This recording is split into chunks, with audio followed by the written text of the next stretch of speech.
Hello दोस्तों, स्वागत है आप सभी का मेरे चैनल इंग्लिश फॉर ऑल में। आज के इस वीडियो में हम कॉनकॉर्ड के कुछ और नियम देखेंगे। पिछला वीडियो अगर आपने नहीं देखा है दोस्तों तो इसको एक बार ज़रूर देख लेना। 2 वीडियो इसके पहले मैंने कॉनकॉर्ड के बना लिए हैं। सीक्वेंस में आप देखोगे तो आपको बेनिफिट ज़्यादा होगा, ठीक है ना। तो दोस्तों वो 2 वीडियो आप ज़रूर देख लेना। तो कॉनकॉर्ड के हम कुछ नियम पढ़ेंगे। अगर आपको मेरा ये वीडियो पसंद आए तो इसे लाइक ज़रूर कीजिएगा और मेरे चैनल को सब्सक्राइब करना मत भूलिएगा, ठीक है दोस्तों। चलिए शुरू करते हैं, लेट्स बिगिन। तो दोस्तों कॉनकॉर्ड पार्ट 3 वापस आप सभी का स्वागत है। पिछले 2 नियम जो अपन ने देखे थे शायद आपने उनसे अच्छे तरह से रीड किया होगा और समझ लिया होगा। आगे अपन देखते हैं नोशनल कॉनकॉर्ड। दोस्तों नोशनल कॉनकॉर्ड क्या होता है? भावात्मक अनुबंध जिसको बोलते हैं अपन, ठीक है ना। इस वर्ड को समझना आप, नोशनल कॉनकॉर्ड। पिछले वीडियो में मैंने आपको बताया था कि एंड से अगर जो कोई चीज़ें जुड़ी हुई हैं वो 2 अलग अलग व्यक्तियों को मतलब रेफ़र करती हैं, तो उसके लिए अपन प्लूरल वर्ब का यूज़ करते हैं। लेकिन कभी कभी क्या होता है दोस्तों, एंड से जुड़े हुए 2 नाउन भी होते हैं, लेकिन फिर भी भले वो दिखने में अपन को लगे कि वो 2 अलग अलग को इशारा कर रहे हैं, लेकिन नोशन उनका जो होता है, भाव जो होता है, वो किसी एक व्यक्ति की या एक वस्तु या एक थीम या एक थॉट की ओर इशारा करता है। तो वहाँ पर भी अपन सिंगुलर वर्ब का यूज़ करते हैं, तो वो नोशनल कॉनकॉर्ड कहलाता है। इसको अपन कहेंगे कि some words even if connected by and are considered as singular as they come in pair, यानी पेयर में आते हैं वो, तो इसलिए वो सिंगुलर माने जाते हैं। They can not be separated so they take singular verb. हम अब उनको अलग अलग नहीं कर सकते, इसलिए अपन उनको सिंगुलर वर्ब मानते हैं, ठीक है ना दोस्तों। तो उसको अपन एग्जाम्पल के तौर पर देखते हैं। आगे देखिए आप, bread and butter is my main concern. अब यहाँ पर आप देखना 2 शब्द यूज़ हुए हैं यहाँ पर, ब्रेड एंड बटर, ठीक है ना। तो अब यहाँ पर यूँ देखें तो ब्रेड अपने आप में अलग चीज़ है, बटर अपने आप में अलग चीज़ है, लेकिन ये दोनों मिल के एक सिंगल थॉट, एक सिंगल बात करते हैं, जिसको अपन बोलते हैं हिंदी में रोज़ी रोटी। अपन कह सकते हैं कि ये इडियोमेटिक यूज़ है, एक प्रकार से मुहावरे की तरह प्रयोग हुआ है, जिसके अंदर हम इन दोनों को अलग अलग नहीं कर सकते। तो मेरा मुख्य कंसर्न क्या है? Main concern. What is my main concern? My main concern is to earn living, मतलब रोज़ी रोटी, यही मेरा मेन कंसर्न है। तो इसलिए आप यहाँ देख सकते हो आपने क्या किया है, वर्ब जो यूज़ की है वो कौन से की है? सिंगुलर यूज़ की है, ओके। इसी तरह से bacon and eggs make a solid breakfast, ठीक है। यहाँ पर आपने देखा होगा 2 चीज़ें, बेकन और एग्स। तो यहाँ पर भी आपने देखा, यहाँ पर सिंगुलर वर्ब का यूज़ हुआ है, क्योंकि ये दोनों मिलकर एक ब्रेकफास्ट को बनाता है। ऐसा नहीं है कि बेकन अलग और एग्स अलग, ये दोनों किसी ब्रेकफास्ट को बनाते हैं, ये दोनों मिल के बनाते हैं। जैसे अपने आप नेक्स्ट एग्जांपल मैं बताऊंगा, ये एग्जांपल तो अपने कल्चर के अकॉर्डिंग है नहीं, इसलिए देखा नहीं होगा। अपना जो है इसको आप देखिए, राइस एंड करी इज़ माय फेवरेट डिश। तो क्या हुआ, राइस एंड करी ये दोनों मिल के आपकी फेवरेट डिश है। आप ये नहीं कह सकते कि चावल अलग से और कड़ी अलग से, नहीं, ये दोनों मिल के आपकी फेवरेट डिश है। इसलिए आपने यहाँ पर जो वर्ब यूज़ की वो कौन सी की है? सिंगुलर वर्ब यूज़ की है, ईज का यूज़ किया है। तो इडियोमेटिक यूज़ की तरह हुआ है। ऊपर वाला सेंटेंस, तीसरा सेंटेंस मैं आपको डिस्कस करना भूल गया, कर्टसी एंड जेंटल मैनलीनेस, ये दोनों चीज़ें क्या है? Is the basis of social life, ये दोनों सोशल लाइफ का आधार है, ठीक है ना, कर्टसी और जेंटल मैनलीनेस। तो यहाँ पर आप देखिए, आप इन दोनों को अलग अलग नहीं कर सकते, ये दोनों एक ही मतलब सब्जेक्ट की तरह यूज़ हुए हैं, तो इसलिए अपन ने यहाँ पर इज सिंगुलर वर्ब का यूज़ किया। इसी तरह से slow and steady wins the race, आपने ये खरगोश और कछुआ वाली तो सुनी ही होगी। यहाँ से उसका मॉरल भी बनता है कि slow and steady wins the race. तो यहाँ पर वो व्यक्ति जो स्लो भी है और साथ में स्टडी भी है। अब ये नहीं कह सकते कि केवल स्लो व्यक्ति रेस जीतेगा या स्टडी जीतेगा। One who is slow and one who is steady always wins the race, okay.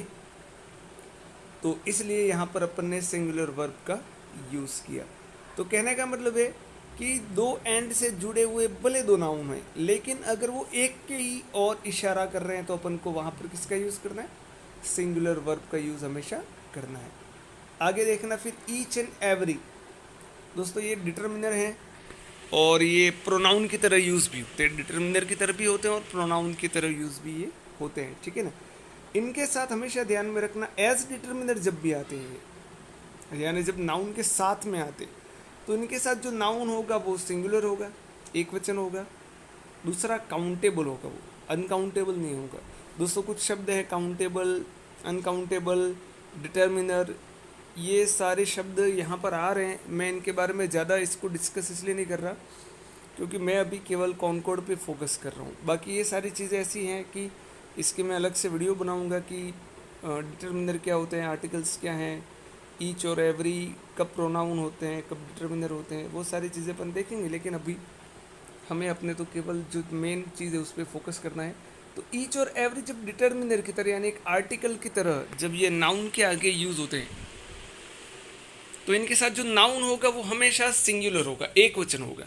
Okay दोस्तों, और दूसरी बात ये अपन को ध्यान में रखनी है कि नाउन एक वचन तो हुआ ही, लेकिन साथ में वो काउंटेबल होना चाहिए, वो अनकाउंटेबल नहीं होना चाहिए। ईच और एवरी का यूज़ जब भी करते हैं तो उसके साथ अनकाउंटेबल नाउन का यूज़ अपन नहीं कर सकते, हमें केवल और केवल काउंटेबल नाउन का यूज़ करना। और इनके साथ जो वर्ब होगी वो हमेशा क्या होगी, सिंगुलर, ठीक है। इसके ईच और एवरी को प्रोनाउन किस तरह कैसे यूज़ करते हैं वो भी नेक्स्ट पॉइंट में मैं आपको बताऊंगा, लेकिन अभी केवल इसको अपन एक डिटर्मिनर की तरह देखें।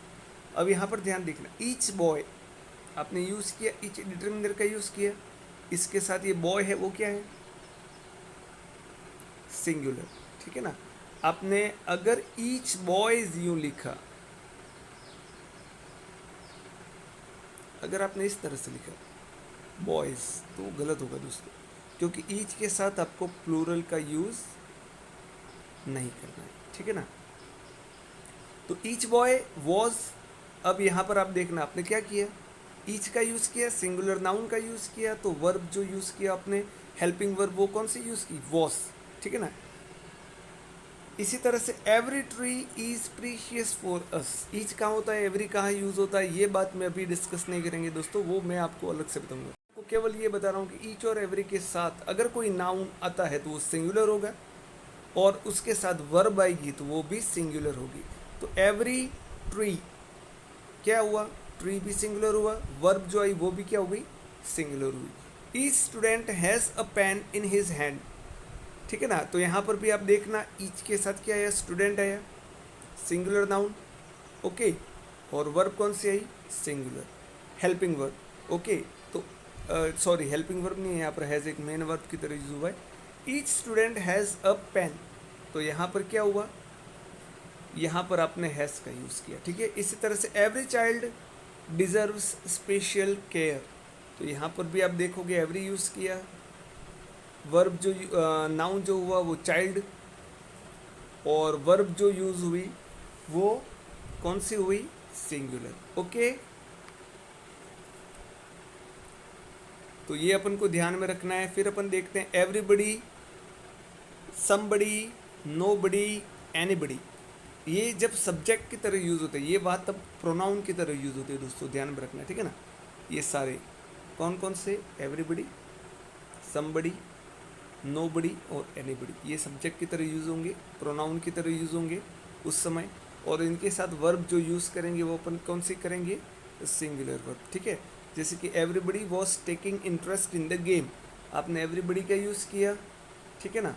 हेल्पिंग वर्ब, देखो दोस्तों प्रेजेंट सिंपल और पास्ट सिंपल की अपन बात करें, जब भी इनके अलावा जहाँ भी हेल्पिंग वर्ब यूज़ होती है तब मेन वर्ब की ओर फोकस नहीं करना, अपन को हेल्पिंग वर्ब को देखना है, क्योंकि हेल्पिंग वर्ब जो होती है वो फिर सिंगुलर और प्लूरल बन जाती है। जब भी हेल्पिंग वर्ब आती है तब अपन एक्शन वर्ब जो है अपनी उसकी ओर सिंगुलर या प्लूरल का ध्यान नहीं रखेंगे, ठीक है ना। तो एवरीबडी वॉज टेकिंग इंटरेस्ट, तो आपने एवरीबडी का यूज़ किया, ठीक है ना, जो सिंगुलर माना जाता है, तो इसके साथ आपने वॉज का यूज़ किया। इसी तरह से समबडी, तो सिंगुलर मानते हैं अपन इसको, मैंने कहा आपको सिंगुलर मानना है, इसको यूज़ किया अपने हैज़, ये सिंगुलर वर्ब हुई, ठीक है ना। हेल्पिंग वर्ब हुई यहाँ पर क्योंकि दूसरी मेन वर्ब अपने दी हुई है, ठीक है ना। इसी तरह से nobody has talked about the matter, यहाँ पर भी आपने नोबडी का यूज़ किया, तो यहाँ पर जो हेल्पिंग वर्ब है वो अपने सिंगुलर फॉर्म में यूज़ किए, ठीक है। अब जो मैं आपको बता रहा था, ईच के साथ जो डिटर्मिनर है वो तो मैंने आपको बताया था। अब ईच और आइदर और नाइदर को एक प्रोनाउन की तरह अपन देखते हैं, ठीक है ना। जब वो प्रोनाउन की तरह यूज़ होगा तो दोस्तों ध्यान में रखना, ये हमेशा ऑफ फ्रेज में यूज़ होगा। कहने करते हैं कि इसके साथ क्या होगा, ऑफ हमेशा आएगा, चाहे आइदर ऑफ हो, चाहे नाइदर ऑफ हो, चाहे ईच ऑफ हो, ठीक है ना। अब इसके साथ जो नाउन या प्रोनाउन यूज़ होगा वो प्लूरल होगा हमेशा, लेकिन वर्ब जो होगी वो हमेशा सिंगुलर होगी। भले इसके साथ प्रोनाउन, नाउन, प्रोनाउन जो भी आप यूज़ करोगे वो प्लूरल यूज़ करोगे, लेकिन वर्ब जो होगी वो सिंगुलर। जैसे कि ईच ऑफ द स्टूडेंट्स, और ध्यान रखना ये प्रोनाउन की तरह जब भी आएगा तो इसको अपन ऑफ फ्रेज में यूज़ करेंगे। एक और यूज़ भी है इसका, लेकिन वो मैं बाद में बताऊंगा आपको, ठीक है ना। तो यहाँ पर अब देखिए ईच ऑफ द स्टूडेंट, अब यहाँ पर ध्यान रखना है, ये मैंने स्टूडेंट लिखा है लेकिन वो गलत है, यहाँ पर एस लिखना है आपको। ईच ऑफ द स्टूडेंट्स, ठीक है ना, प्लूरल आएगा, सिंगुलर नहीं आएगा कभी दोस्तों। और काउंटेबल ही आएगा, अनकाउंटेबल नहीं आएगा, ये भी ध्यान में रखना आपको ईच के साथ। Each of the student is guilty, verb कौन सा यूज़ किया आपने, इज, सिंगुलर, ओके। नाउन कौन सा यूज़ किया आपने, प्लूरल। यहाँ मैं एस लगाना भूल गया हूँ दोस्तों, इसको आप स्टूडेंट से पढ़ना, ठीक है ना। इसी तरह से neither of them was present, neither का यूज़ किया आपने, ऑफ फ्रेज में किया। इसके साथ जो प्रोनाउन यूज़ किया वो कौन सा यूज़ किया आपने, देम, प्लूरल यूज़ किया। अगर आप यूँ कहते हो कि नीदर ऑफ दे तो वो गलत है, ठीक है ना, नीदर ऑफ देम आएगा हमेशा। तो यहाँ पर भी आपने भले इसके साथ प्लूरल यूज़ किया, लेकिन जो वर्ब यूज़ किया आपने वो कौन से यूज़ की, सिंगुलर, ठीक है दोस्तों। तो ये अपन 7 तक आए हैं इस तीसरे वीडियो तक। नेक्स्ट वीडियो अभी शायद इसके तो 2-3 और वीडियो बनेंगे, मुझे ऐसा लग रहा है। मैं बड़ा वीडियो दोस्तों बनाना चाहता नहीं, ठीक है ना, क्योंकि मुझे पता है कि आपके पास इतना ज़्यादा टाइम अभी होगा नहीं, लेकिन जो भी वीडियो देखो उसको पूरा देखना आप, ठीक है ना। इसीलिए मैंने ये सारे वीडियोस छोटे बनाए, ठीक है। अगर अब आपको मेरा ये वीडियो पसंद आया हो तो इसे लाइक ज़रूर करना, और अगर अभी तक आप मेरे चैनल से नहीं जुड़े हैं तो जुड़ जाइए, ठीक है ना। वेट किस बात का है, इंतज़ार किस बात की है, आपको फ़ायदा तो होगा ही, नुकसान तो कोई होगा नहीं, ठीक है ना। और अगर आपको लगे कुछ भी कि कहीं पर भी आपको प्रॉब्लम है तो मेरे को कमेंट ज़रूर कीजिएगा दोस्तों, ठीक है। तो मिलते हैं अपने नेक्स्ट वीडियो में, तब तक के लिए व्यस्त रहिए, मस्त रहिए, लेकिन पढ़ते रहिए दोस्तों, ठीक है ना। Keep on improving your knowledge. पढ़ाई के सिवाय कोई चीज़ आपकी मदद नहीं कर सकती, ठीक है।